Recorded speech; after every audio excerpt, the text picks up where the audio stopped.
नमस्कार दोस्तों, आपका अपना चैनल एजुकेशनल टेक में एक बार फिर से स्वागत है। दोस्तों, यदि अभी तक आपने हमारे चैनल को सब्सक्राइब नहीं किए हैं तो कृपया सब्सक्राइब कर लीजिए और बेल आइकन को ज़रूर दबाइए ताकि मेरा वीडियो सबसे पहले आप तक पहुंचे। और यदि आपने हमारे चैनल को सब्सक्राइब अब तक कर लिए हैं तो बहुत बहुत धन्यवाद। चलिए दोस्तों, बिना देर किए आज का वीडियो हम शुरू करते हैं। आज हम बताने जा रहे हैं क्लास 8 के एसएसटी का सामाजिक अध्ययन का चैप्टर नंबर 2, जिसमें है भूमि, मृदा, जल, प्राकृतिक वनस्पति और वन्य जीवन संसाधन। ये हम देख रहे हैं, ये हमारे जीवन के लिए संसाधन है जो बहुत ही आवश्यक है। हम आगे देखते हैं, एक कहानी से स्टार्ट करते हैं। तंजानिया, जो कि अफ्रीका में है, के एक छोटे से गांव में मांबा पानी लाने के लिए प्रातः शीघ्र उठती है। उसे बहुत दूर जाना पड़ता है और वह कुछ घंटों के बाद लौटती है। इसके उपरांत वह घर के कार्यों में अपनी मां का हाथ बटाती है और अपने भाइयों की बकरियों की देखभाल में मदद करती है। उसके पूरे परिवार के पास उसकी छोटी झोपड़ी के चारों ओर चट्टानी भूमि का एक भाग है। मांबा के पिता कठिन परिश्रम के बाद मात्र कुछ मक्का और सेम ही उगा पाते हैं। फिर भी यह उनके परिवार के साल भर के खाने के लिए पर्याप्त नहीं है। पीटर न्यूजीलैंड के भेड़ पालन प्रदेश के मध्यवर्ती भाग में रहता है, जहां उसका परिवार ऊन प्रक्रमण करने का कारखाना चलाता है। प्रतिदिन जब पीटर स्कूल से लौटता है, वह अपने चाचा को अपनी भेड़ों की देखभाल करते हुए देखता है। उनका भेड़ों का बाड़ा कुछ दूरी पर पहाड़ियों से लगे हुए एक विस्तृत घास के मैदान पर स्थित है। वहाँ नवीनतम प्रौद्योगिकी का उपयोग करते हुए एक वैज्ञानिक विधि से इनका प्रबंधन किया है। पीटर का परिवार जैविक कृषि द्वारा सब्जियां उगाता है। मांबा और उनके जीवन व्यतीत करने में बहुत अंतर है। यह विभिन्नता भूमि की गुणवत्ता, मृदा, जल, प्राकृतिक वनस्पति, प्राणियों और प्रौद्योगिकी के उपयोग की भिन्नता के कारण है। इन स्थानों का एक दूसरे से भिन्न होने का मुख्य कारण इस प्रकार के संसाधन की उपलब्धता है। क्या आप जानते हैं, विश्व की 90% जनसंख्या भूमि क्षेत्र के 30% भाग पर रहती है और शेष 70% भूमि पर या तो विरल जनसंख्या है या वह निर्जन है। तो सबसे पहले हम भूमि की बात करते हैं। सभी महत्वपूर्ण प्राकृतिक संसाधनों में भूमि भी शामिल है। भूपृष्ठ के कुल क्षेत्रफल का लगभग 30% भाग भूमि है। यही नहीं, इस थोड़े से प्रतिशत के भी सभी भाग आवास योग्य नहीं है, अर्थात हम सभी जगह पर आवास नहीं बना सकते हैं। सभी जगह पर रहने लायक भूमि नहीं पाया जाता है। मुख्यतः भूमि और जलवायु के भिन्न भिन्न लक्षणों के कारण विश्व के विभिन्न भागों में जनसंख्या का वितरण असमान है, अर्थात सभी जगह एक जैसे जनसंख्या नहीं पाए जाते हैं। कहीं बहुत सारे लोग रहते हैं तो कहीं विरल जनसंख्या पाया जाता है, मतलब बहुत कम लोग पाए जाते हैं। ऊबड़ खाबड़ स्थलाकृति, पर्वतों के शीघ्र ढाल, जलाक्रांत, संभावित क्षेत्र मरुस्थल क्षेत्र एवं सघन वन क्षेत्र सामान्य विरल अथवा निर्जन है। उर्वर मैदानों और नदी घाटियों में कृषि के लिए उपयुक्त भूमि उपलब्ध है, इसलिए ये स्थान विश्व के सघन बसे क्षेत्र हैं, अर्थात इस क्षेत्र में लोग बहुत अधिक संख्या में निवास करते हैं। अगला है भूमि उपयोग। हम भूमि का उपयोग किस तरह से करते हैं? तो भूमि का उपयोग विभिन्न कार्यों के लिए किया जाता है।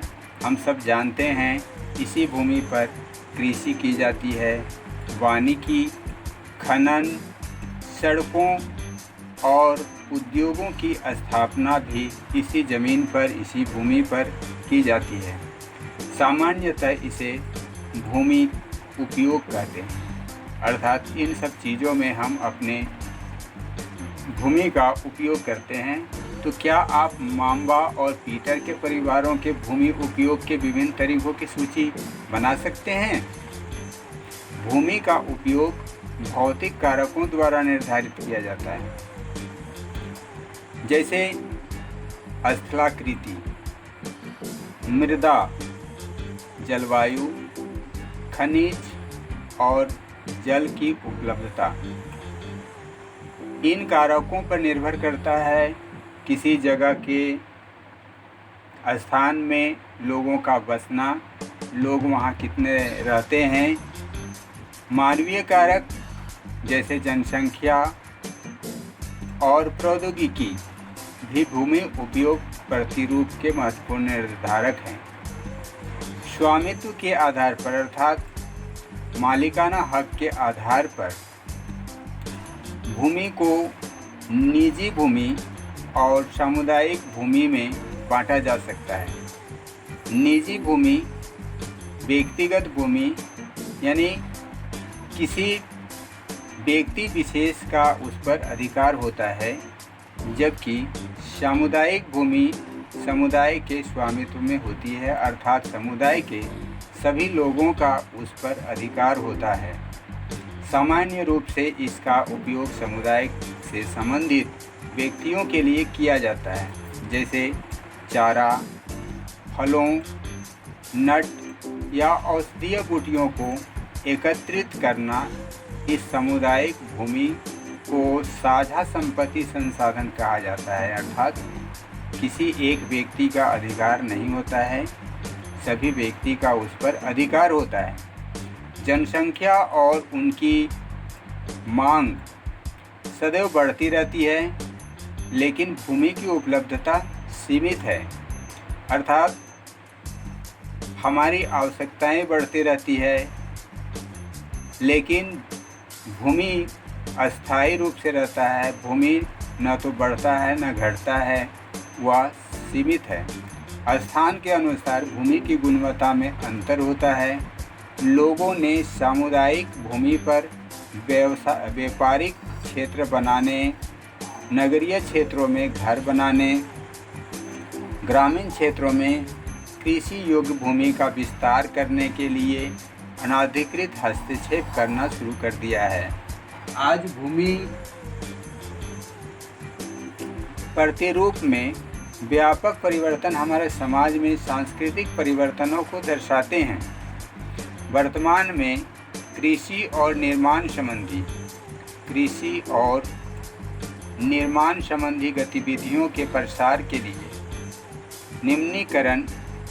भूमि का निम्नीकरण, अर्थात जमीन का उपजाऊपन खत्म हो जाना, भूस्खलन यानी पहाड़ी क्षेत्रों में जमीन का खिसकना, मृदा अपरदन, मिट्टी की ऊपरी परत का बह करके एक स्थान से दूसरे स्थान पर चले जाना, मरुस्थलीयकरण यानी अच्छा भूमि व अनुपजाऊ हो जाना या रेत में परिवर्तित हो जाना पर्यावरण के लिए खतरा है। यहाँ पर हम देखते हैं कुछ चित्र दिया हुआ है, इसमें दिखाया जा रहा है चित्र नंबर 1, 2, 3, 4 के माध्यम से भूमि का उपयोग समय के अनुसार से किस तरह से धीरे धीरे बदल गई। चित्र नंबर 1 में हम देख रहे हैं ये ग्रामीण क्षेत्र का एक चित्र है, जबकि चित्र नंबर 2 में ग्रामीण क्षेत्र और धीरे धीरे कुछ शहरीकरण, जैसे फैक्ट्री वगैरह यहाँ पर देख रहे हैं कि फैक्ट्री वगैरह लग गया है।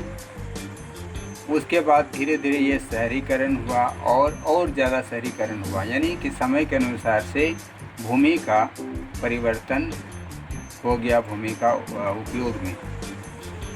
अब है भूमि संसाधन। जब भूमि एक संसाधन है, और संसाधन हम उस सारे चीज़ों को कहते हैं जो हम अपने उपयोग के लिए इस्तेमाल करते हैं।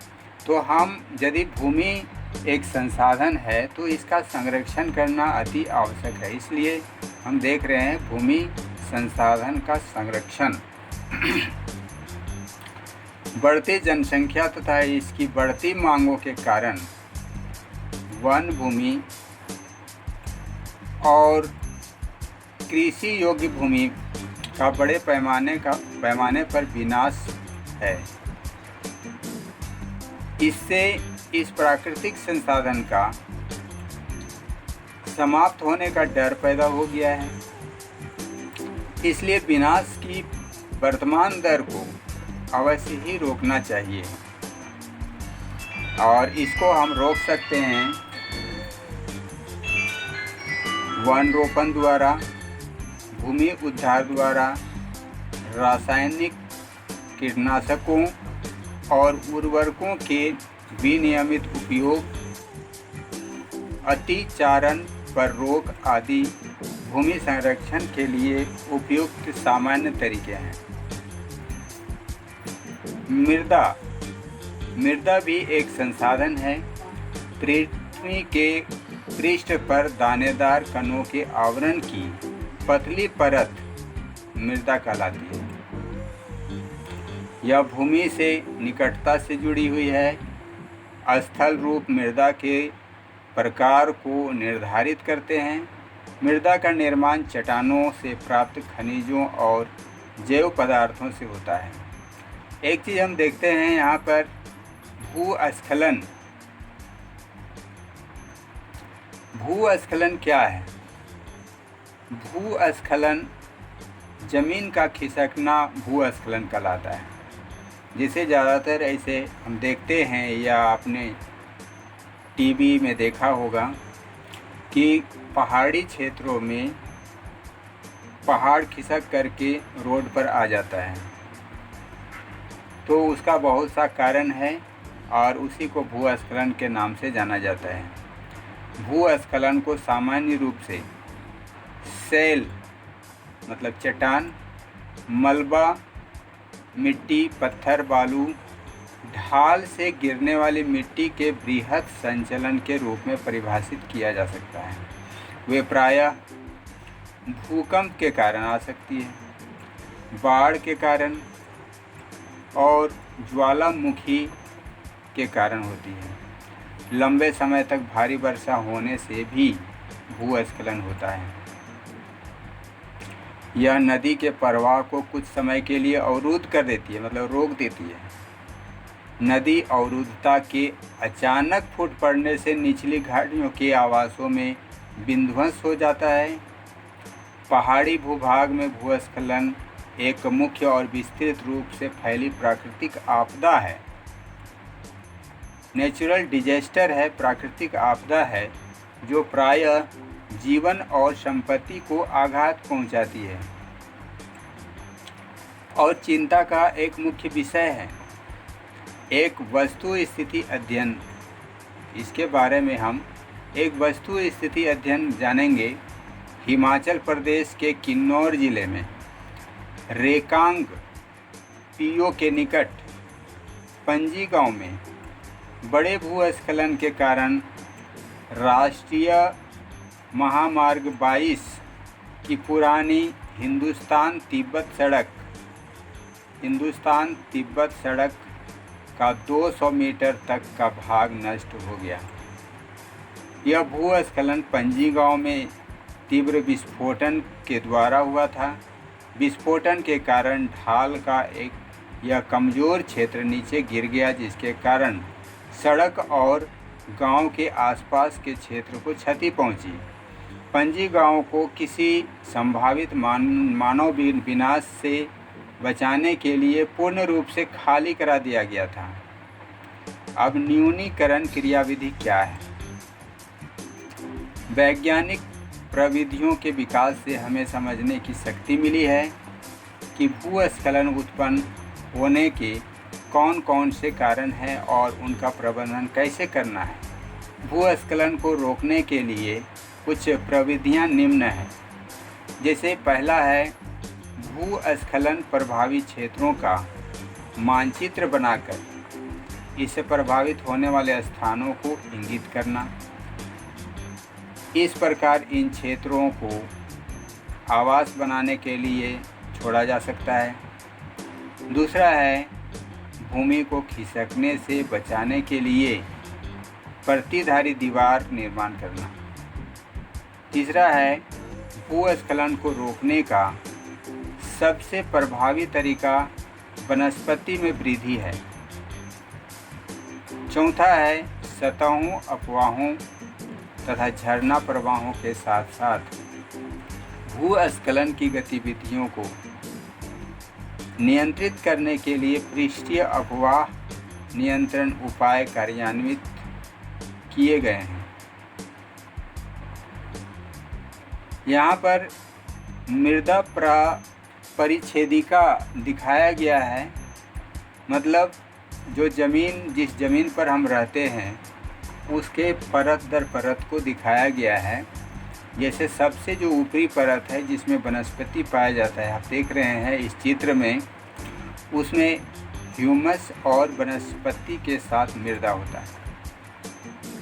उसके नीचे वाले भाग में जो ये इस क्षेत्र में दिखाया गया है, इसमें बालू, गाद, क्ले के साथ उप मृदा होता है, मतलब उपजाऊ मिट्टी थोड़ा कम होता है इसमें।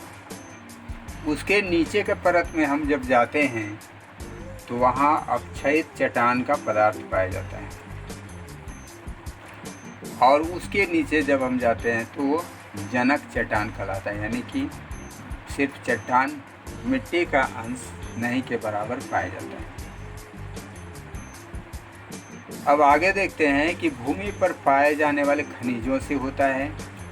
यह अपक्षय मतलब टूटना की प्रक्रिया के माध्यम से बनती है। खनिजों और जैव पदार्थों का सही मिश्रण मृदा का उपजाऊ बनाता है। मृदा को यहाँ इस तरह से भी इस चित्र के द्वारा समझाया गया है कि मृदा निर्माण को प्रभावित करने वाले कौन कौन से कारक हैं, अर्थात किस किस कारक के द्वारा मृदा का निर्माण होता है। सबसे पहले तो है जो जनक सेल, रंग, गठन, रासायनिक गुणधर्म, खनिज, मात्रा, पारगम्यता को निर्धारित करती है। दूसरा है जलवायु, तापमान, वर्षा, अपक्षय और ह्यूमस निर्माण की दर को प्रभावित करता है। तीसरा है उच्चावच, तुंगता और ढाल मृदा के संचय को निर्धारित करते हैं। चौथा है वनस्पति जात, प्राणी जात और सूक्ष्म जीव ह्यूमस निर्माण की दर को प्रभावित करते हैं। और पांचवा है समय, मृदा परिच्छेदिका की मोटाई को निश्चित करता है। तो इस तरह से मृदा का निर्माण होता है। अब है मृदा निर्माण के कारक, जो हमने अपने ऊपर बताया, उसी को हम विस्तार से जानेंगे कि मृदा निर्माण के कौन कौन से कारक हैं। मृदा निर्माण के मुख्य कारक जनक सेल हैं, यानी पेरेंट्स रोक। इसी पेरेंट्स रोक से या जनक सेल से टूट करके मृदा का निर्माण होता है। और दूसरा होता है जलवायु, यानी जलवायविक कारक। मृदा निर्माण के अन्य कारक हैं स्थलाकृति, जैव पदार्थों की भूमिका और मृदा निर्माण के संगठन में लगा समय। अलग अलग स्थानों में ये भिन्न भिन्न होते हैं। मृदा निर्माण, मृदा का निम्नीकरण और संरक्षण के उपाय। मृदा अपरदन और क्षीणता मृदा संसाधन के लिए दो मुख्य खतरे हैं। अर्थात मृदा अपरदन का मतलब पहले मैंने बताया कि मिट्टी का टूट करके या मिट्टी का एक जगह से दूसरे जगह चले जाना, चाहे वह पानी के द्वारा, हवा के द्वारा और भी किसी कारण से एक जगह से दूसरे जगह जब चला जाता है तो वह मृदा अपरदन कहलाता है और मिट्टी का ऊपरी भाग अनुपजाऊ हो जाता है। मानवीय और प्राकृतिक दोनों ही कारकों से मृदाओं का निम्नीकरण हो सकता है। मृदा अपरदन मानवीय कारकों द्वारा यानी मानव के द्वारा और प्रकृति के द्वारा, दोनों ही कारकों के द्वारा हो सकता है। मृदा का निम्नीकरण में सहायक कारक वनोन्मूलन, अतिचारण, रासायनिक उर्वरकों और कीटनाशकों का अत्यधिक उपयोग, वर्षादोहन, भूस्खलन और बाढ़ है। मृदा अपरदन की कुछ विधियां निम्न प्रकार है, जैसे है मल्च बनाना। पौधों के बीच अनावरित भूमि जैव पदार्थ जैसे परवाल से ढक दी जाती है। इससे मृदा की आर्द्रता रुकी रहती है। उसके बाद है वेदिका फार्म। चौड़े समतल सोपान अथवा वेदिका तीव्र ढालों पर बनाए जाते हैं ताकि सपाट सतह पर फसल उगाने के लिए उपलब्ध हो जाएं। इससे पृष्ठीय प्रवाह और मृदा अपरदन कम हो जाता है, जो चित्र 2.5 में दिखाया जा रहा है। यहाँ पर देखिए, इस चित्र में हम देख सकते हैं। उसके बाद है समोच्च रेखीय जुताई। एक पहाड़ी ढाल पर समोच्च रेखाओं के समानांतर जुताई ढाल से नीचे बहते जल के लिए एक प्राकृतिक अवरोध का निर्माण करती है। जैसा कि चित्र 2.6 में दिखाया गया है, यहाँ पर देखिए, इस चित्र में हम देख सकते हैं। उसके बाद अगला है रक्षक मेखला, जिसको इंग्लिश में शेल्टर बेल्ट बोला जाता है। तटीय प्रदेशों और शुष्क प्रदेशों में पवन गति रोकने के लिए वृक्ष कतारों में लगाए जाते हैं ताकि मृदा आवरण को बचाया जा सके। ये हम देख रहे हैं, चित्र संख्या 2.7 में दिखाया है। यहाँ पे चित्र संख्या 2.7 में।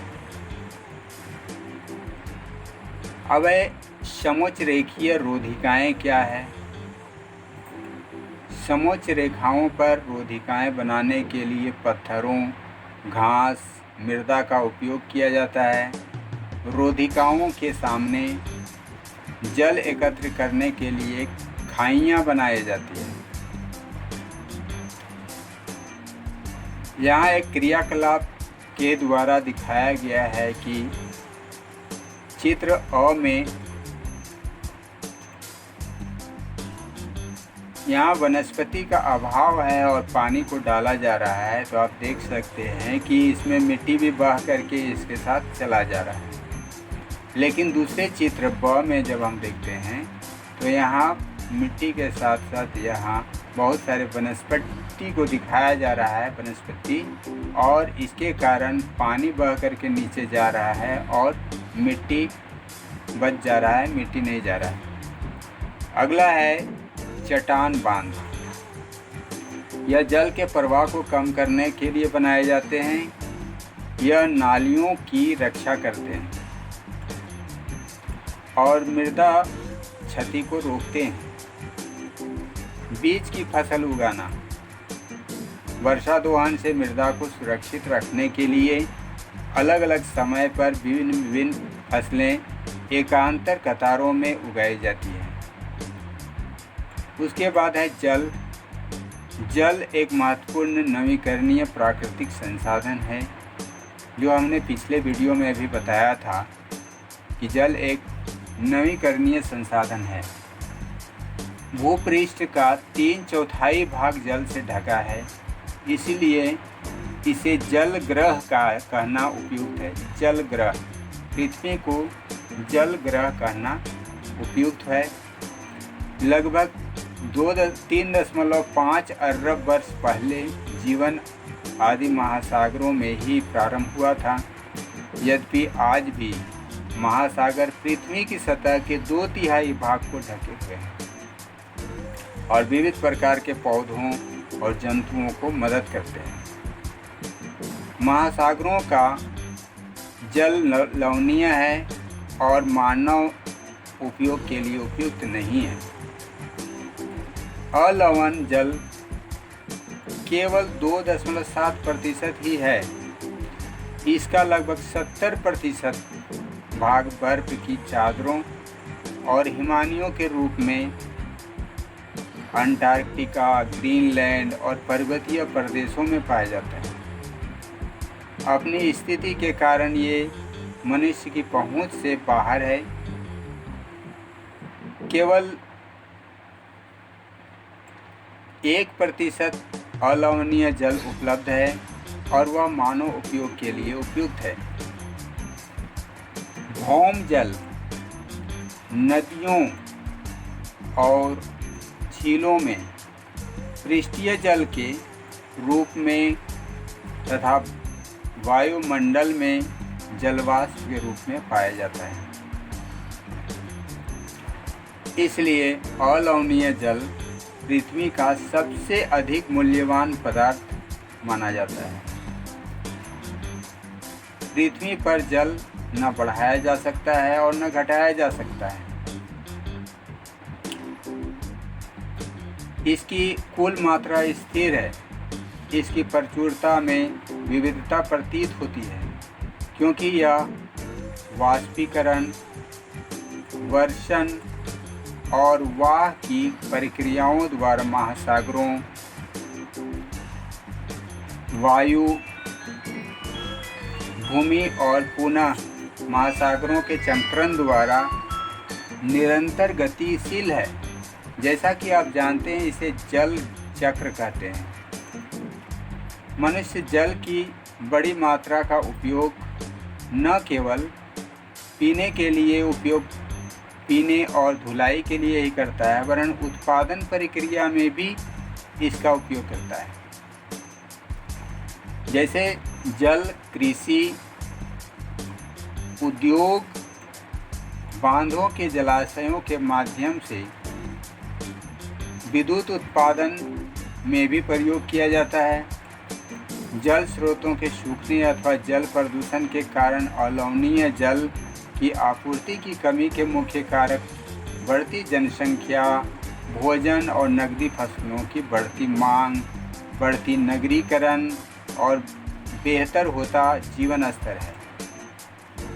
जल उपलब्धता की समस्याएं। विश्व के कई प्रदेशों में जल की कमी है। अधिकांश अफ्रीका, पश्चिमी एशिया, दक्षिणी एशिया, पश्चिमी संयुक्त राज्य अमेरिका के भाग, उत्तरी पश्चिमी मैक्सिको, दक्षिण अमेरिका के भाग और संपूर्ण ऑस्ट्रेलिया अलवणीय जल की आपूर्ति की कमी का सामना कर रहे हैं। ये देश ऐसे जलवायु प्रदेशों में स्थित है जहां अक्सर सूखा पड़ता है। उनमें जलाभाव की अधिक समस्या बनी रहती है और इस प्रकार जल का अभाव मौसमी अथवा वार्षिक वर्षण में विविधता के परिणाम स्वरूप हो सकता है,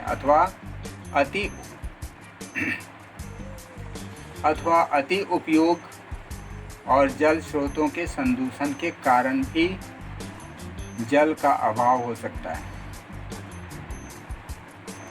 अब जल संसाधनों का संरक्षण। आज के विश्व में शुद्ध तथा पर्याप्त जल स्रोतों तक पहुंचना एक बड़ी समस्या बन गई है। इस क्षीण होते संसाधन के संरक्षण के लिए कदम उठाने चाहिए। यद्यपि जल एक नवीकरणीय संसाधन है, तथापि इसका अति उपयोग और प्रदूषण इसे उपयोग के लिए अनुपयुक्त बना देती है। अशोधित या आंशिक रूप से शोधित वाहित मल, कृषि रसायनों का विसर्जन और जल निकायों में औद्योगिक बहिर्स्राव जल के प्रमुख संदूषण के कारण है। इसमें शामिल नाइट्रेट धातुएं और पीड़कनाशी जल को प्रदूषित कर देते हैं। इनमें से अधिकांश रसायन अजैव निम्नीकरण होने के कारण जल द्वारा मानव शरीर में पहुंच जाते हैं। इन प्रदूषकों को जल निकायों में छोड़ने से पूर्व बहिर्स्रावों को उपयोग विधि से शोषित करके जल प्रदूषण नियंत्रित किया जा सकता है। वन और अन्य वनस्पति आवरण धरातलीय प्रवाह को मंद करते हैं और भूमिगत जल को पुनः पूरित करते हैं। जल संग्रहण पृष्ठीय प्रवाह को बचाने की दूसरी विधि है। जल रिसाव को कम करने के लिए खेतों को सिंचित करने वाली नहरों को ठीक से पक्का करना चाहिए। रिसाव और वाष्पीकरण से होने वाले जल क्षति को रोकने के लिए क्षेत्र की स्प्रिंकलरों से सिंचाई करना अधिक प्रभावी विधि हो सकती है। वाष्पीकरण की अधिकतर दर वाले शुष्क प्रदेशों में सिंचाई की ड्रिप अथवा टपकन विधि द्वारा बहुत उपयोग होती है। सिंचाई की इन विधियों को अपनाकर बहुमूल्य जल संसाधनों को सुरक्षित किया जा सकता है। अब प्राकृतिक वनस्पति और वन्य जीवन क्या संबंध है? प्राकृतिक वनस्पति और वन्य जीवन में क्या संबंध है? तो स्कूल के बच्चे हस्तशिल्प प्रदर्शनी में घूम रहे थे। प्रदर्शनी की वस्तुएं देश के विभिन्न भागों से एकत्रित की गई थी। मोना ने एक थैला हाथ में उठाया और उत्साह से कहा, यह एक सुंदर हैंडबैग है। अध्यापिका ने कहा, हाँ, यह जूट से बना है। क्या आप उन टोकरियों, दीप छत्रों और कुर्सियों को देखते हैं? वे बेंत और बांस की बनी हैं। भारत के पूर्वी और उत्तरी पूर्वी आंध्र प्रदेशों में बांस प्रचुर मात्रा में पैदा किया जाता है। जैसी रेशमी स्कार्फ देखकर उत्साहित थी। यह खूबसूरत स्कार्फ देखो। अध्यापिका ने स्पष्ट किया कि रेशम कीटों से प्राप्त किया जाता है जो शहतूत के पेड़ों पर पाले जाते हैं। बच्चे समझ गए कि पौधे हमें अनेक विभिन्न उत्पाद प्रदान करते हैं जिनका उपयोग हम दैनिक जीवन के लिए करते हैं। प्राकृतिक वनस्पति और वन्य जीवन केवल स्थल मंडल, जल मंडल और वायुमंडल के बीच जुड़े एक संकरित क्षेत्र में ही पाए जाते हैं, जिसे जैवमंडल कहते हैं। जैवमंडल में सभी जीवित जातियां जीवित रहने के लिए एक दूसरे से परस्पर संबंधित और निर्भर रहती हैं। इस जीवन आधारित तंत्र को ही पारितंत्र कहते हैं। वनस्पति और वन्य जीवन बहुमूल्य संसाधन है। पौधे हमें इमारती लकड़ी देते हैं, प्राणियों को आश्रय देते हैं, ऑक्सीजन उत्पन्न करते हैं जिससे हम सांस लेते हैं, फसलों को उगाने के लिए आवश्यक मृदा की सुरक्षा करते हैं, रक्षा की मेखला के रूप में कार्य करते हैं, भूमिगत जल के संग्रह में सहायता करते हैं, हमें फल, लेटेक्स,